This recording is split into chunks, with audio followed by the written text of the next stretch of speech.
everybody, and welcome back to the Hilltop Pillbox here in Abbotsford, British Columbia, Canada. And I got a couple deer in the backyard today. One just hopped behind the big bush up here, so you can't see it right now, but hey, welcome to Abbotsford.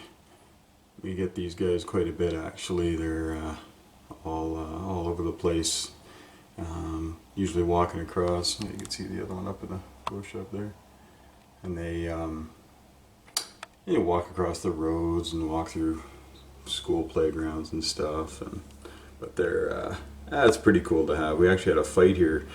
I think it was the first year we lived here between a couple of bucks, and one had an antler ripped off, and the doe actually stayed with the buck who had lost the antler, which really kind of went against everything I heard from Mutual of Omaha's Wild Kingdom and all that. So, but that's just a nice thing to start off the video with. We're going to be playtesting Meltdown 2025 today. So, hey, we'll go from this nice scene of an elder Bambi, and we'll get to nuking the planet. Enjoy. Alright, the first turn is completed, and we have lots of carnage, as we know is going to happen in this game. We'll start over here in the Western world, as it were. The Americans came down with authority. Oh, we gotta flip that guy back. And took that out. The drone as well. Go on there. And they took the Venezuelan expansion there, wiped it out pretty nicely. Got a few extra bucks. Did you collect your money for that? For the Americans? Okay. And they took out, there's a couple of Russian subs and a frigate down here, and they got destroyed, but they did damage the supercarrier on their way out, so that was alright. And over here in Europe, all the typical stuff happened. The Russians took their 4 territories, but then the Europeans came back and took Scandinavia. Flip. And we've got to do a little housekeeping here. We're just so excited to get on to round 2 here. But the Russians took here Central Europe and whatnot with some pretty good force. They took a couple of hits here in Turkey, but were able to pull out the win. And the Caliphate has, just for dramatic purposes, we'll show you the blow-up box in a second, they did take Israel again. But their attack on the United States fleet here did not go well at all. They lost their ships and had nothing to show for it. So yeah, I think things are looking much better for the West right now. India has not been nuked yet, although it might be happening this turn, because we may have to turn to the big guns. The attack on South Korea by the North was utterly repelled. Did you get 7 hits, I think? 7 hits. 7 hits out of whatever the starting dice are, 8, 9 dice. Yeah, it was pretty nasty. So that didn't go well. Here's Israel. And they took it with authority this time. Israel did not roll well at all. So the Chinese fleet is no more. Again, they come up here and they hammer down on the Pacific Coalition fleet, but then they just can't compete with this. So we'll see if the Americans and the Pacific Coalition are able to land some troops, maybe in China. We'll see how that goes. The Chinese are stockpiling their anti-ship ballistic missiles this turn, though.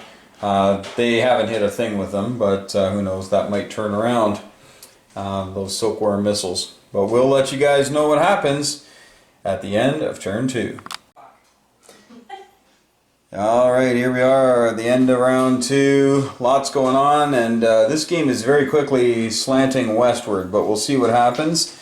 The Americans were able to take out Panama. The Russian influence in Central and South America is null and void, although everybody's trying to take over Brazil with their diplomacy roles, and we are 0 for 12 on those, so Brazil remains a staunch neutral.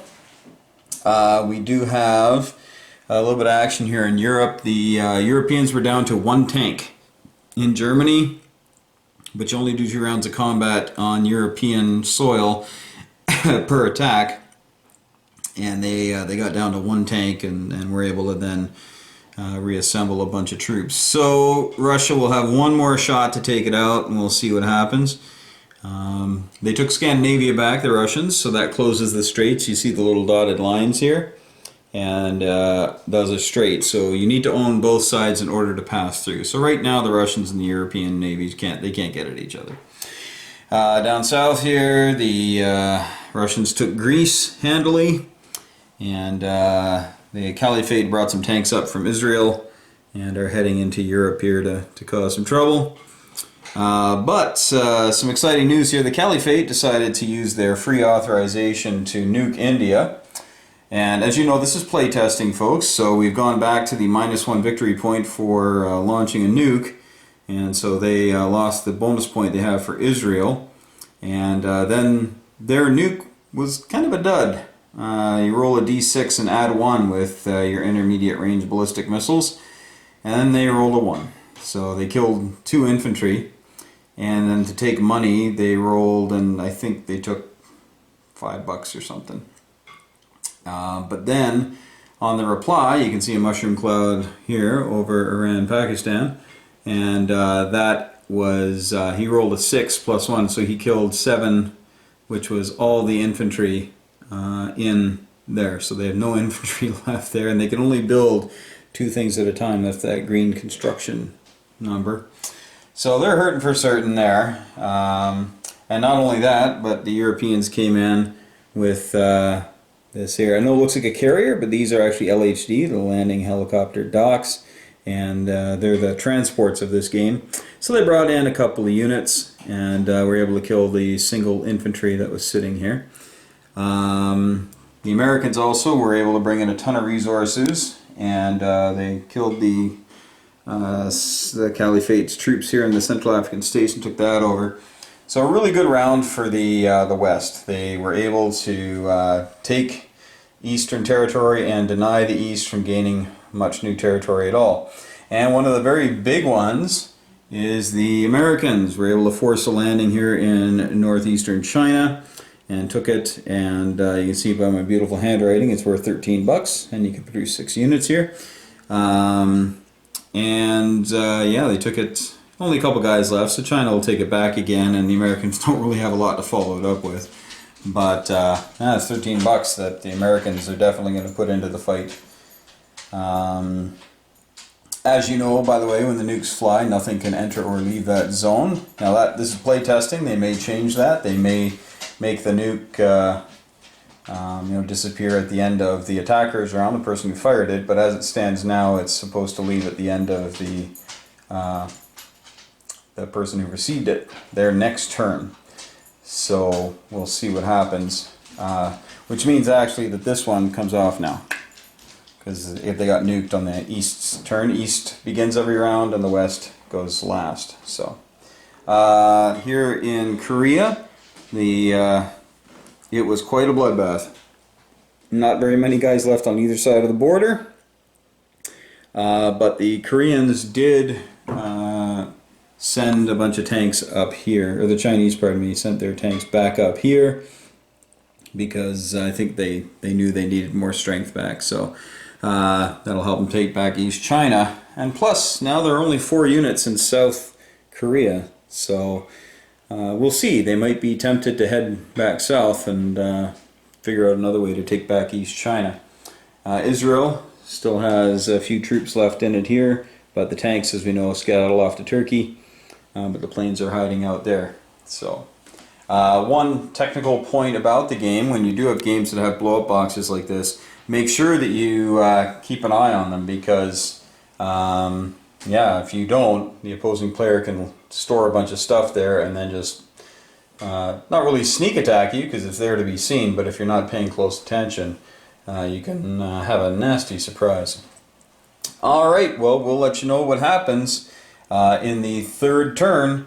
We'll see how it goes. If it's really crushing for the West, this might be the last round of the game. We'll see. Alright, take care. Talk to you in a minute. Alright, well, not a good round 3 for the East in most regards, but we'll show you what's been going on here. The Americans are tooling up to bring over a huge task force, but in this game they got to move quickly or else the East will overrun Europe. Unfortunately, the East once again got them down to 1 tank. And I had 2 tanks with a boosted, because they've got the special forces. I had 2 of them there going in, so they're rolling at 8, and I rolled a 10 and a 12. So they both missed and didn't kill that final tank. That would have really helped the Russians out. But hey, what can you do? So I've obviously been able to bulk things up again. And I mean, they're killing like 10 or 12 things around, but they just can't get that last one. And they're losing a lot of guys in the process. So we'll see how that goes. Some big news over here. The Americans who had owned the Central African states got kicked out by the Caliphate. And the European run into Central Caliphate has ended in tragedy for them. They took that with some help from Russian infantry who came along to help and was sacrificed in taking back the Middle East. And as you can see here in Iran, Pakistan, it is no longer the Caliphate property, India, which really... what happened that was bad was that they got nuked by the Caliphate back in round 2, and the Caliphate's attack was so anemic, and then when they retaliated, they utterly destroyed the Caliphate. They killed 7 troops with a 1d6 plus 1. And that sealed the Caliphate's fate, if you will, on that border. Now the battle was, not too lopsided, but they ended up losing, I think, 3 or 4 infantry. That's it.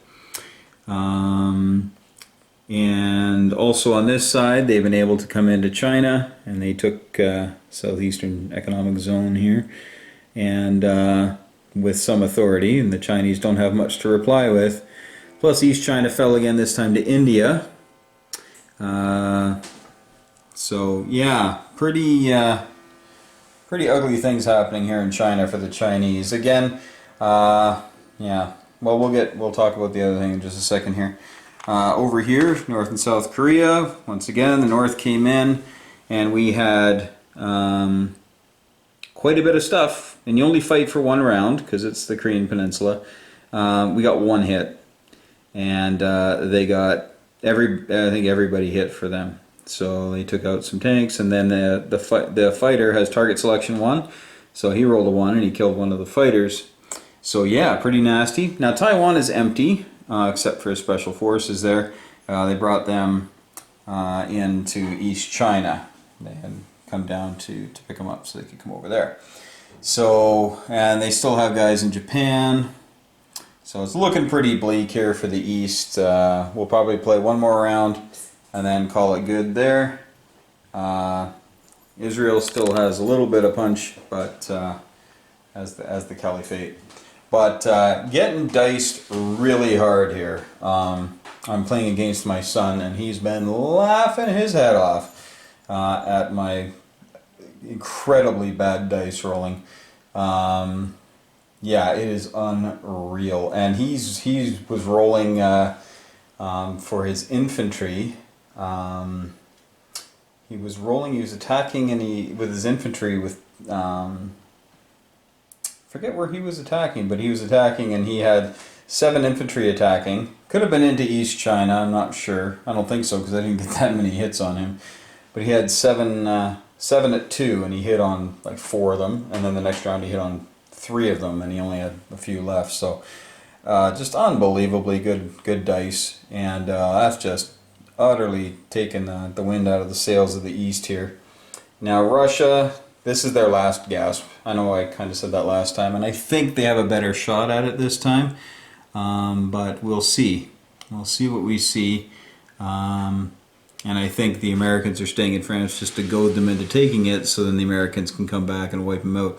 The Americans did get a technology last round. That's the next generation fighters. So the cost goes up to 14, but now they attack and defend at an 8. Again, it's playtest, so we might make that a 7, because with his 8s, when he came in to attack China here, of course, he's got 1, 2, 3, 4, 5, 6, 7, 8, and these are all original. He hasn't built any fighters. These are all original fighters. And then he's got another 4 fighters over here. So now he's got 12 things on the board.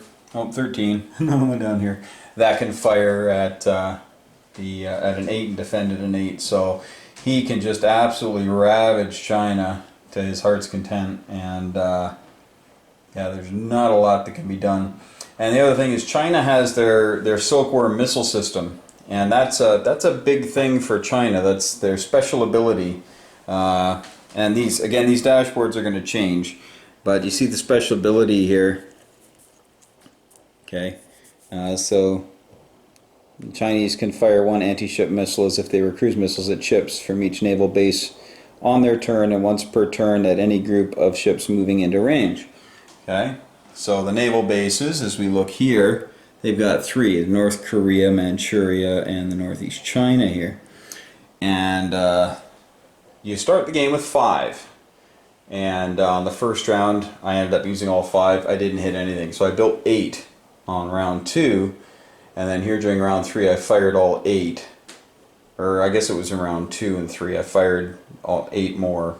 My turn, his turn, and yeah, nothing, not a single hit from any of these ports, because I fired them from everywhere I could, and I didn't get a single hit. And they hit it a 4, so that would have made a difference to this fleet. Especially if you get a 1, you get turret selection. You know, you can take out a damaged super carrier. That would have been nice. Just wasn't in the cards though, or in the dice. But hey, we're gonna slug it out one more round here, and I think the East is to the point where, you know what, let the nukes fly, baby, and we'll see if we can't knock the teeth out of the West here, because if we can nuke that, that would be fun. Too bad you can't really nuke sea zones. You can use a nuclear cruise missile, and you fire and you hit on an 8 or better.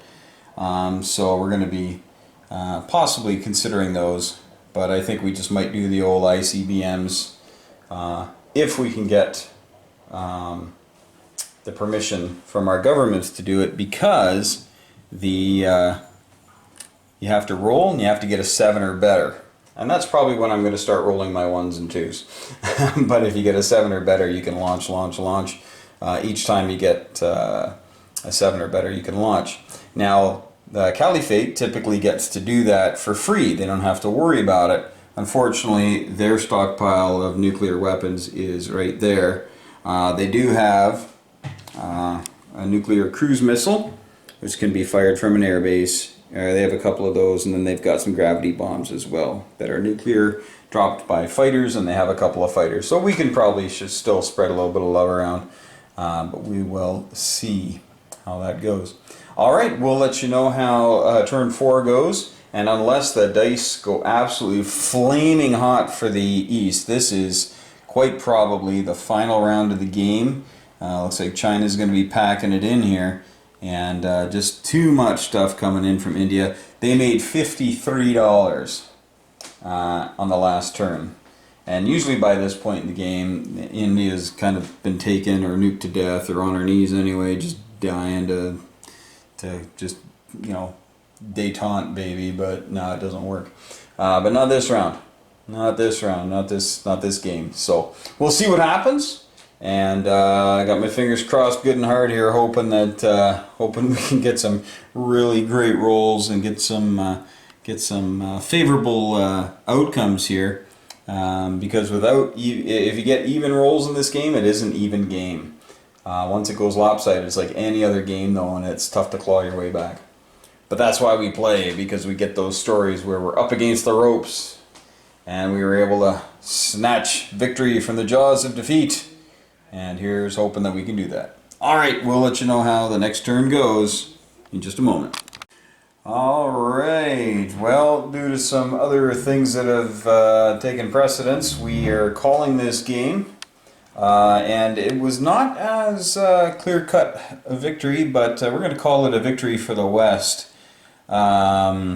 Just looks as though there's not going to be a lot of fight left in much of the East, and we'll show you why in just a second. Now, Russia's done quite well, as is usually the case in this game, been able to take over the big chunks of Europe.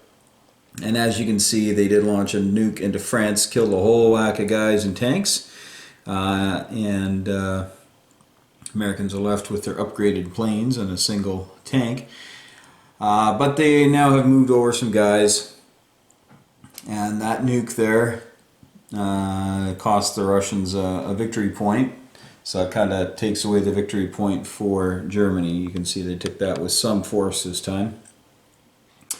So Europe has these 3 red stars for their victory cities, and Germany was able, or Russia, pardon me, was able to take 1 in Germany. So that's a +1 for them. But they lost this one. Now this one here they're going to lose every game. There's not a lot they can do to hang on to that one. So that balances that out, but then the nuke that they spent is a -1. So they're -1 for the game. Europe is a -1 because they lost Germany, but they still have Paris and or France and England, but they're -1. The Caliphate ended up fighting back and getting all their territory back, and they actually did take Central Caliphate, but the Americans decided, knowing it was the last round, that they were just going to go in there, and they sent a fighter to kill the tank, which they did, but obviously you can't hold territory with a fighter. You can with a helicopter in this game, but not a fighter. And ISIS here, as we call them, but that's not really accurate. This is the Caliphate, and they took over these central states, and then they also came down and took back the South African coalition. So they're actually a little resurgent right now. It could cause problems a little bit, but they're pretty broke, and they don't have much left on the board. The Russians also fired a nuke into India, but you only get 1 victory point minus per when you roll. You have to roll a number, is the playtesting volume that we're on right now, and if you roll a 10, 11, 12, you lose a victory point, and sure shooting I did, so that was the nuke that I lost it on, not the one in France, but it did take out quite a number of guys here, so it was well worth it. It took out some cash. It was an ICBM, but as you can see, the Chinese here really took it on the chin. The American fighters really had their way. So just a few ground troops were able to get in there, get landed, and they just absolutely thumped the Chinese rear guard here. They held on to Manchuria, and they held on to North Korea, but South Korea has been liberated, as we can see from this. And North Korea was attacked, but they were unable to break that defense. And again, any fighting on the Korean Peninsula is 1 round. So 2 rounds, and they definitely would have taken North Korea as well, but only 1 round could be had. A little shot here. Taiwan and Israel. Okay, so Israel's still got a couple of Caliphate fighters there. But for the most part, I think this game really tilted on that round 2 when the Caliphate decided to nuke India and had a dreadful time of it, only killing 2 units. They rolled a 1 on the destruction and rolled a 2 or something on the money, so they didn't do well there. And then the retaliatory strike just absolutely hamstrung the Caliphate. And also having to turn around and take this back after the Americans came and took it slowed them down quite a bit. On a side note, not a single successful diplomatic roll where you try to take over these strict neutrals with just a die roll at the beginning of your turn. You pick a strict neutral and say we're going to take it over. So we did 4 rounds, and that's 3 rounds per side, so 6 rounds, 6 die rolls, times 4 is 24 die rolls, and not a single 6. So yowzers, that was pretty. Well, it's not as mathematically accurate as might be intended, but these types of things do happen. Most technologies we failed, even though on one round America I think spent $20 on tech rolls, and China spent $12 on tech rolls one turn, and just rolling your d6 and trying to get a 6, and only one technology was gotten by the Americans, so which really helped them turn the tide, because their fighters became advanced fighters, and attacking, defending at an 8, just what a punch. And you're not able to stack up 10 or 12 or 20 men in one territory on a round. You just can't do that. The territories have these little green factory type symbols, and that's how many things that you can build in each territory. And for something like Russia, so Russia here, say for instance, takes over the Balkan states. It's not a good one. We'll do Turkey. So Turkey's got a 2 on it, but the Russians still can only build 1 unit, and it can only be infantry. So you punch into somebody else's territory, that's all fine and dandy, but you can't use their stuff to crank out tanks and planes. They still got to come from home. So all in all, pretty eye-opening game. Didn't take us a ton of time. The rules are fairly simple, especially juxtaposed against 1936. It's a much quicker game, and we're still playtesting though. There's still some texting and emailing going back and forth between the 3 or 4 of us who are playtesting this in various locales, and hopefully this will all get ironed out really soon. Love the comments you guys left on the last video with suggestions as to how to tweak the game here and there. But please be advised that this game is, again, all supposed to be more of a beer and pretzels approach. So think original Axis and Allies in complexity and add nuclear weapons. That's about as crazy as they're trying to get. The land units, there's only 2 land units, armor and infantry. I mean, you could count airborne if you want in the special forces, but we really don't. There's really only 2 units that you're going to be buying lots of and interacting with. And the air units, you got fighters and choppers, so nice and basic there. It's in the water that you get a lot of different boats out there. You have 2 different types of subs. You got the attack subs and the ballistic submarines. And then you have your LHDs. These are they kind of look like transports, but carriers, but they're transports. Then you got the frigates, little guys there, super carriers that are 2-hit, and then you got the destroyers. That's what these bad boys are right here. Those are really the things that really punch really, really hard in the game. They're kind of like the battleships of the original Axis and Allies for their hits. But beyond that, that's about as complex as it gets. Neutrals, really easy. You roll a die and take them over if you roll a 6. And that's pretty much it. Really nice part of this game is the airlift that you can do at the end of your turn. I'll show you China's card here. So China has strategic rail, so inside there they can move things anywhere, continuous line, so 2 units. And then they can sea lift and airlift a unit apiece, and that can go 6 spaces between friendly ports or airfields. And really handy. The Americans, they have quite a bit more. They can sea lift 3 units and airlift 2 units. And their special ability is they get +2. So they can actually sea lift and airlift 5 units total. 5 units total, a maximum of 8 territories. So they can really flex their muscles and get their power out there.